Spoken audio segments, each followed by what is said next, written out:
So good evening, everyone. Thank you for joining us for this amazing another keynote speech. And today we are hosting the CEO and Executive Director at Wikimedia Foundation, Katherine Maher. So Katherine, the stage is yours. Thank you so much. It is a pleasure to be here today.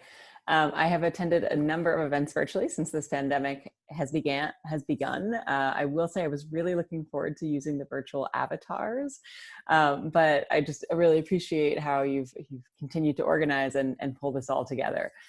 So my name is Katherine Maher. I'm the CEO of the Wikimedia Foundation, and you may not have heard of the Wikimedia Foundation before, but you've probably heard of our biggest product, which is Wikipedia.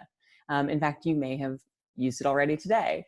Wikipedia is one of the most visited websites on the planet. It has about 1 billion users every month and is known really as the free encyclopedia that anyone can edit. But over the course of the last 19 years, I would argue that Wikipedia has become a lot more. It is a global movement for free knowledge. It is an incredibly popular and trusted resource. It reflects the cultures, communities, and knowledge of people all over the world, and it has become integrated into the backbone of many other consumer products and search experiences, voice assistants, and the like. Wikipedia really is everywhere you are, and sort of holds the knowledge that we as humanity have built together. And at this moment, in the midst of a global pandemic, we're really seeing firsthand how important Wikipedia is, or at least how important knowledge and information, and particularly high quality, good information is to our societal well-being. So I want to talk a little bit about what we have learned at Wikimedia from the pandemic about the value of good information, and I think the responsibility that we all share to improve knowledge for everyone. So at the Wikimedia Foundation, we have a vision that we speak about often, which is a world in which every single human can freely share in the sum of all knowledge. We believe that knowledge belongs to every human on the planet. That's why Wikipedia works the way it does. It's open for anyone to edit and open for anyone to revise and to share. Wikipedia is fully free. That means free as in beer, which means it has no cost to you, but also free as in libre. It can be reused and repurposed however you see fit. It comes from the tradition of open source software, free, libre, and open source. Every single article on Wikipedia is written by a volunteer contributor from people around the globe who share their knowledge and their time.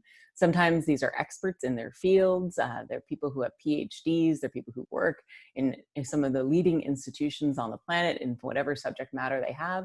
Sometimes these folks are retirees. They're school teachers. They're former engineers. Sometimes they're teenagers. They're 13-year-olds who should probably be doing their homework but are instead editing Wikipedia. Together, all of these millions of people around the globe over the course of nearly 20 years have collaborated, and in doing so, written more than 50 million articles in 300 languages. And collectively over time have made about more than 3 billion edits in order to create what Wikipedia is today. These folks are known as Wikipedians or sometimes Wikimedians, and they kind of together work to build this into the largest collection of free collaborative knowledge in all of human history. It's really quite remarkable when you think about it, all of these people who don't know each other coming together to create this thing that nobody ever thought would work, and yet somehow it does. On average, Wikipedia is edited about 350 times a minute, which is 350 times every single minute that we have the opportunity as people, as society, to evaluate what it is that we know or update what it is that we know.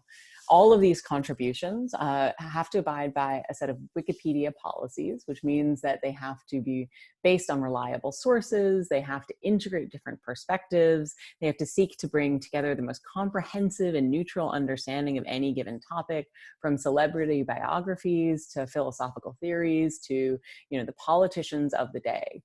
This means that Wikipedians work hard, often on both the trivial matters, but also the most important matters, trying to find balance, trying to present to the world the highest quality information that they can, that can survive the scrutiny of all those hundreds of millions of visitors.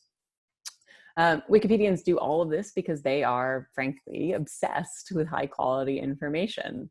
I'm sure you've seen the news over the course of the last couple of days. There was an article in the Wall Street Journal about Facebook's recommendation engine and creating more division, societal division, which has tremendous relevance in this moment as we're trying to ensure that people stay together and form some sort of societal cohesion in order to protect the greater public health. And Twitter's efforts in the last couple of days to fact check the US President, Donald Trump. Why is it that these platforms have been struggling so much with the quality of information that they're presenting? And why is it that Wikipedia is different? Because as we go ahead and look at sort of the information presentation on Wikipedia over the course of the pandemic, what we see is really high quality information. What is it that makes Wikipedia not have these same hard problems?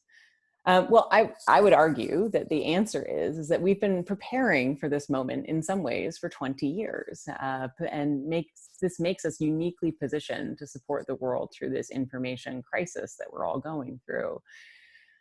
If you think about where Wikipedia comes from, in fact, the whole tradition of how it works is a constant improvement in terms of the way that it presents information, the policies that it uses to evaluate that information, and its entire job is really about sorting good information from bad. Every day, every hour, thousands of Wikipedians around the world are working to keep the world informed about the latest developments in this pandemic. This means that they're going through newly released medical research to make sure that our articles are as accurate as possible. They're updating infection and fatality numbers. They're creating data models around COVID-19 patterns in order to present them on the site. And they're translating medical information into more languages to make sure that information about the pandemic is more accessible. Today, articles about COVID-19 are in 175 languages. By comparison, some of the leading international organizations responding to the pandemic are able to make information available in more like dozens of languages. And so you can see how this platform, which has this community of translators and polyglots, really serves an essential function for making critical information available to the general public. Since the pandemic began, Wikipedia has had more than 54,000 editors around the globe work on articles related to the coronavirus. And there are now more than 5,200 articles in some way touching on the coronavirus on Wikipedia. If that number sounds like a lot, it's because it is. It's really remarkable, actually, for us to see how much the information has spread out and propagated throughout Wikipedia.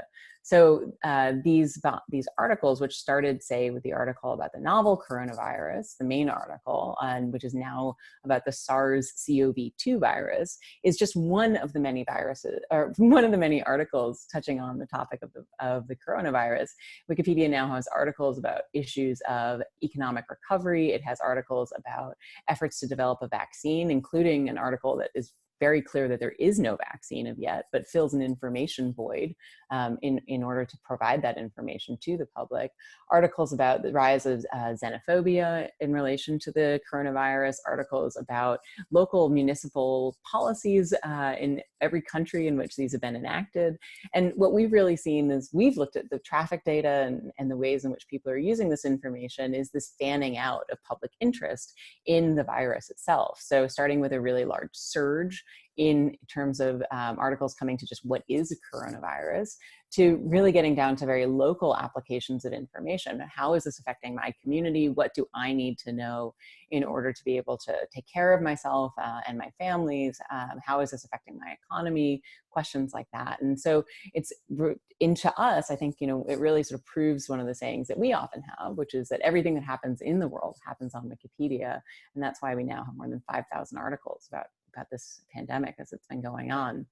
The people who edit these articles are a diverse range of folks. As you can imagine, given the topic areas that these articles cover, they're not just all doctors, but I do want to talk a little bit about one particular group, which is Wiki Project Medicine, which is over 100 volunteer community members, many of whom are from the medical community, so medical doctors, researchers, scientists, and who work together to improve the quality of articles about medical content on Wikipedia.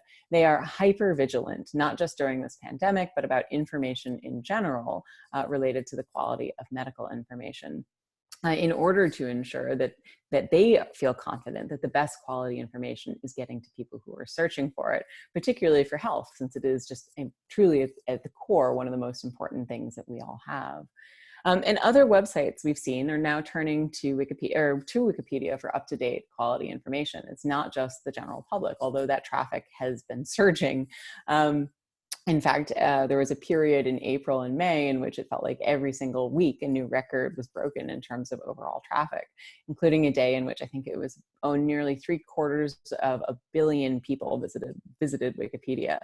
But it is other platforms too. So Google is using Wikipedia data to power their expanded knowledge panel about COVID-19. So if you've actually gone to Google since the pandemic started, you would see that they have a special section, I guess, results. If you are searching for anything related to the coronavirus, that it has the latest breaking news and information, resources like the WHO and the CDC and the NHS, high quality access to information based on what language you're searching in. But they also have an extended panel that goes into country by country statistics that is a map, and they're actually relying on Wikipedia's country by country data to populate and illustrate that map of the pathogen spread and give updated numbers on confirmed cases, those who recovered from the virus and those who died from its effects. I think this is really remarkable. It speaks to the fact that it's actually quite difficult to gather this data in a way that is quality and verified across all these different sources of information, all the different country health authorities that are reporting it out. And the advantage that Wikipedia has is that it actually has hundreds of thousands of people in all these different countries who speak these different languages, who are much closer to the source of information, which gives it a totally different sort of fidelity than one editor or two editors sitting in a room in Vienna or San Francisco or wherever that might be. Facebook and Microsoft have also been using Wikipedia data to help inform their users about the latest impact of the pandemic. And we are pretty confident that there are many other organizations as well that have taken this information and propagated it into their sites and platforms. It's hard for us to know because we don't actually track how this information is used. And as I said at the very beginning, it's completely free for anyone to use, whether you are an individual or a large tech platform to do this. And I think Wikipedians have seen the way that this information is presented, and it gives them a special sense of responsibility, this role of summarizing facts from trusted resources like the World Health Organization or Johns Hopkins University in the United States to provide people with the information and the context they need to make informed decisions about how they participate in their societies and how they care for themselves.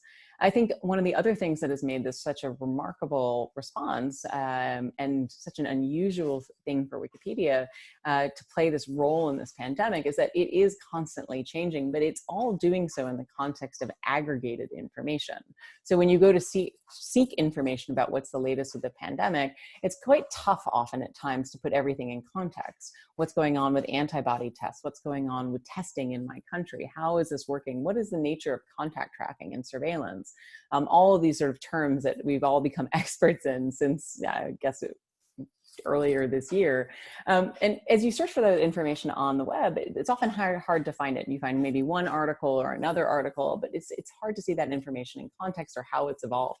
Wikipedia puts it all there together, right in front of you. And I think that that's why it fills this really special sort of niche in that ecosystem.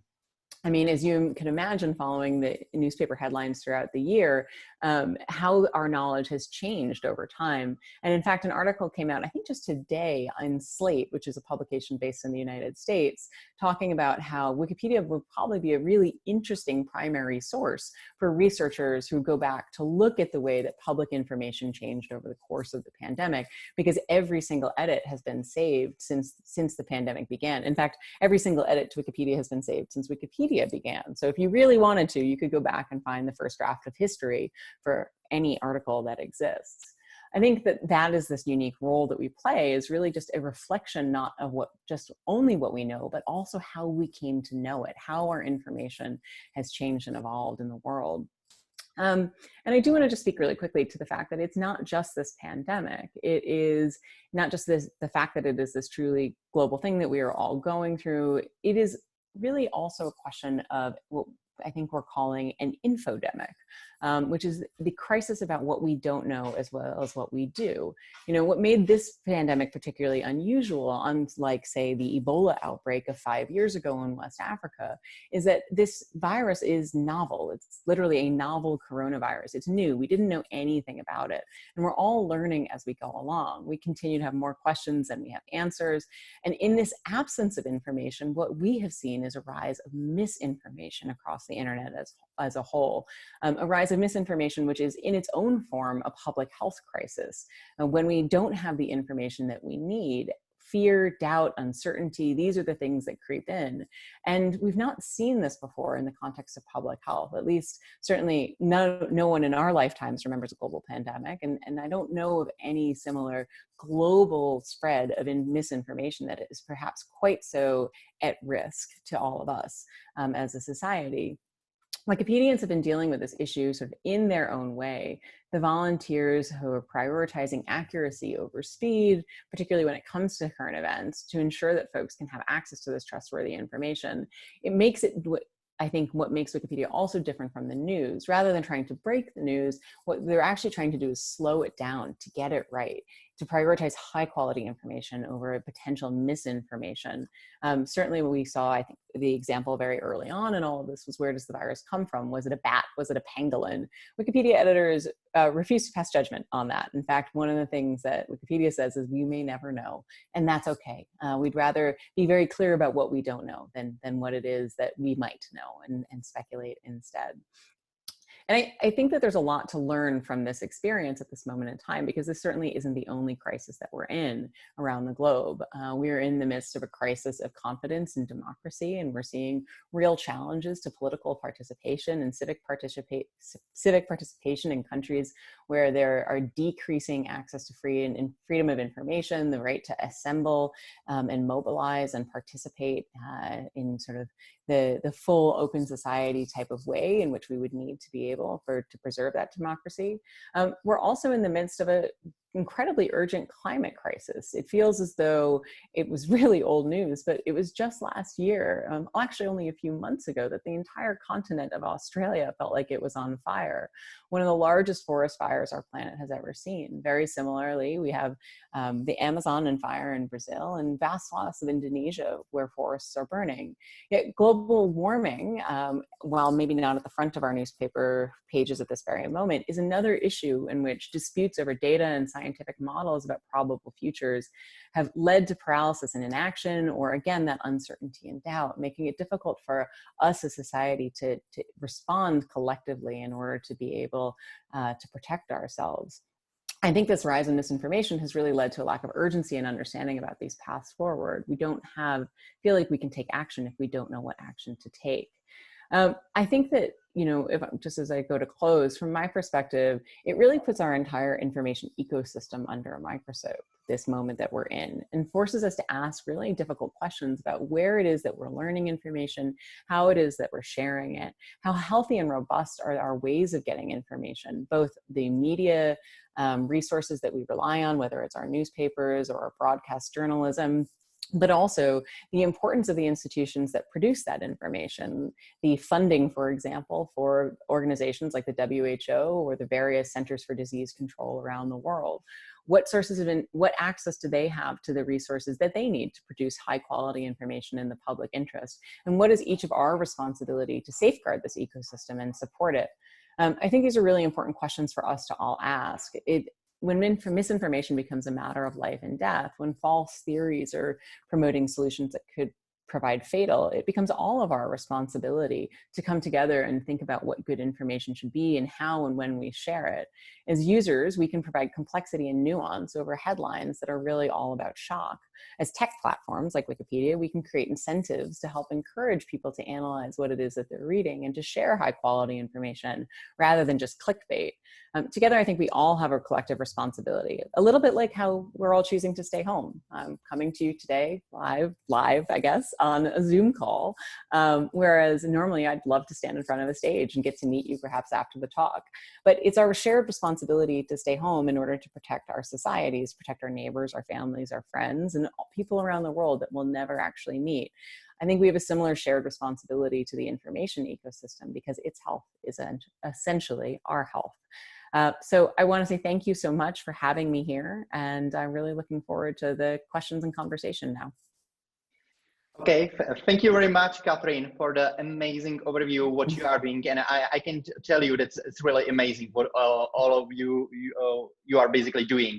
And I would like to ask you maybe like the basic question, but what is your definition of a true news or a fake news? What are your definitions from your let's say big picture level? Yeah, I think that the way that we look at information is there's obviously high quality news that on Wikipedia needs to come from what we call a reliable source. That is a source that's trusted in its field and usually has some form of editorial oversight, which means that it goes through some sort of editorial review, academic peer review, fact checking and the like. Then you've got on the other spectrum, misinformation and disinformation, and just simply bad information, information that's inaccurate or that is out of date. You have information voids where there isn't good information about a topic, and so bad information creeps in. Misinformation tends to be when folks are just misinformed about a topic. They don't necessarily mean to be actively sharing something harmful. And then there's disinformation, which is active manipulation of information to some sort of political or economic or power-oriented outcome. And so, at Wikipedia, we really look across the whole spectrum to say, well, what's just bad information? Like that information about that band is out of date. That drummer isn't in the band anymore. That's bad information. But then there's the really harmful disinformation, which is information that is deliberately meant to confuse or mislead the public.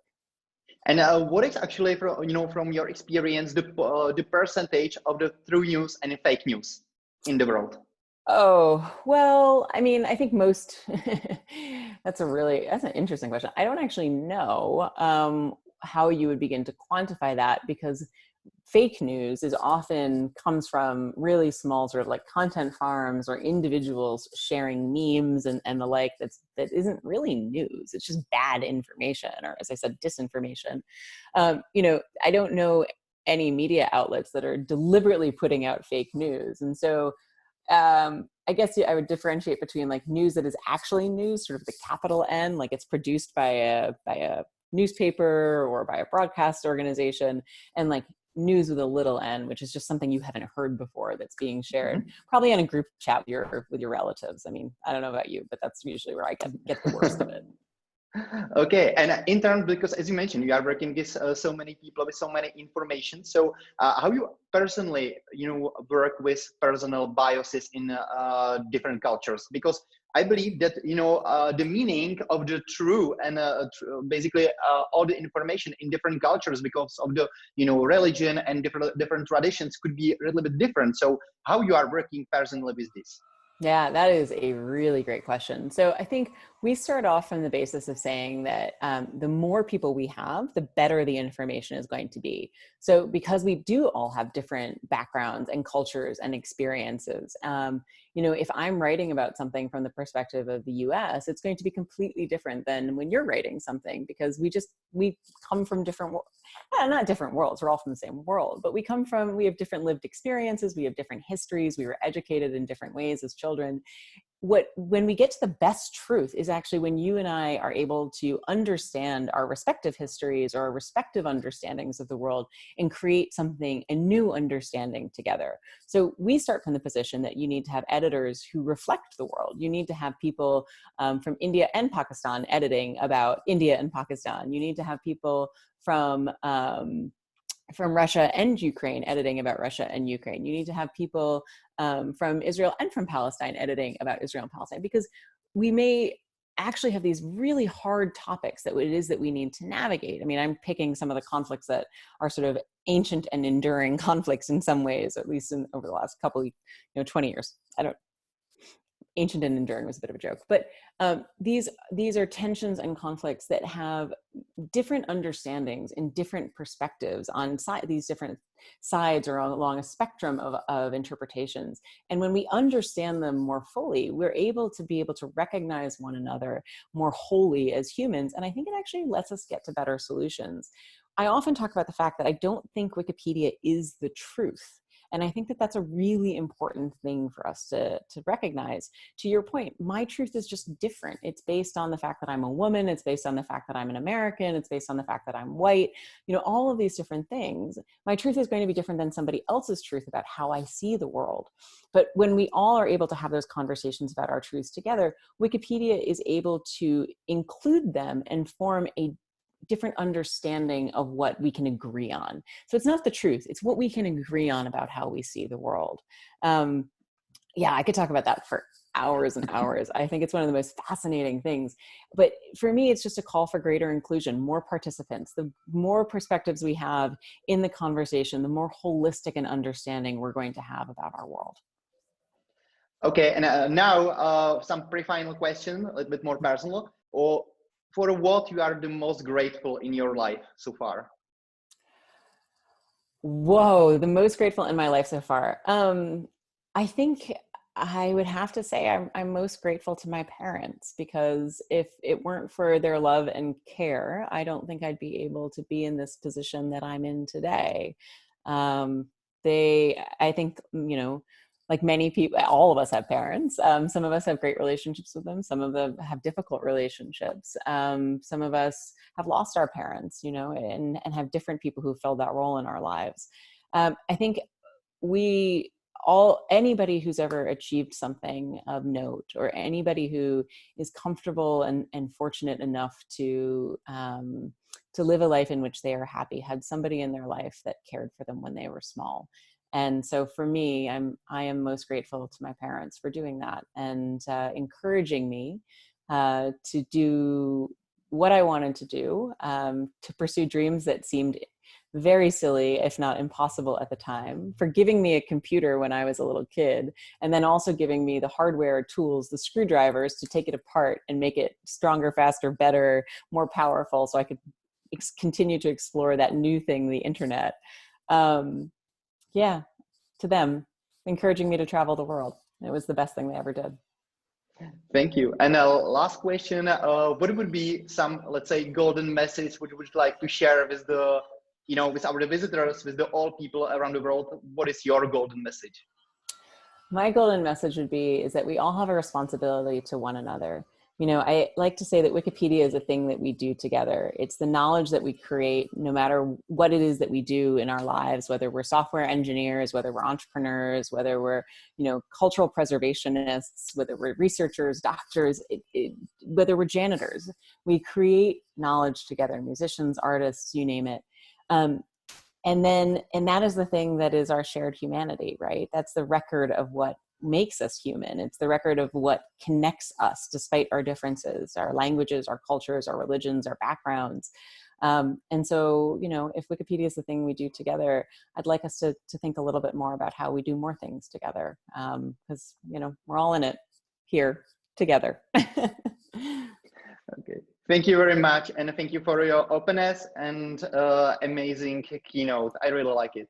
So, thank you so much, Patrick. Thank you very much. And all of you guys, I hope that you enjoy it. And thank you very much that you stayed with us for these 2 days, which were really like the adventure, what I can tell, for all our team. And hope to see you at our next event. Thank you very much. Bye.